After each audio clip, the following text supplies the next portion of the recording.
Hi, Charlene back from Radical Feng Shui with Charlene from an Irish garden. Getting back to like the meat and potatoes, if you would say, very Irish, lamb and potatoes, more or less.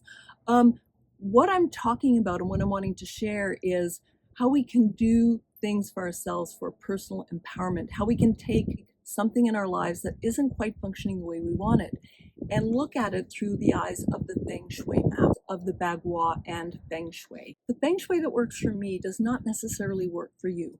So I love that people are doing Feng Shui and bringing it. You know, there's a lot of people out there practicing. And I just think waking people up to what the potential is with Feng Shui is fabulous. So I encourage everybody who's delved in it, read a little bit about it, and please watch my videos because I'm going a little deeper, which is why I'm calling myself Radical Feng Shui. What I do personally, and I developed this a long time ago, is take your birth information and go through a chart of the time of day, all of these things that give an elemental to me. It gives me a clue to what elementals you're missing the day and the year you're born. But I go a little deeper and I get into 9-star key astrology, which tells me what element you carry as an adult, what element you carried as a child in your emotional energy, and how people see you. And so the personal aspect of Feng Shui and how I work with that in your home is very revealing.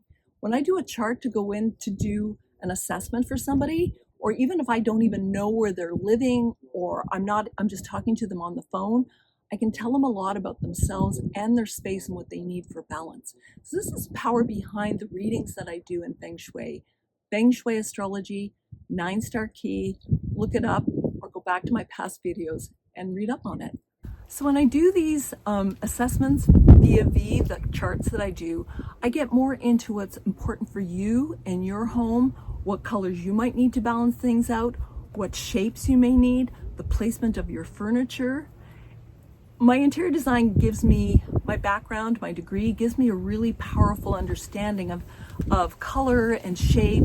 But when you take it to the Feng Shui level, and I'm doing it personally for you, it can be very different. And like I said earlier, my Feng Shui is not your Feng Shui. My directional energy and the way I need to point my head at night, or the door of my house, or certain things like that for yourself or your partner and your children can be very different from another family. So I'm very excited to share this with you because 9-star key astrology really gives me a layout of your personality, how you get along with your partner, how your children get along with you, some of the sabotages that go on, all of these things. And it also helps me balance your interior. So it's a very powerful tool that I use in my work. Thanks for joining me. Please subscribe and look back at my past videos that talk about 9-star key or the Bagua. It's all very fascinating and I've been captured for over 30 years. Ciao, and please subscribe.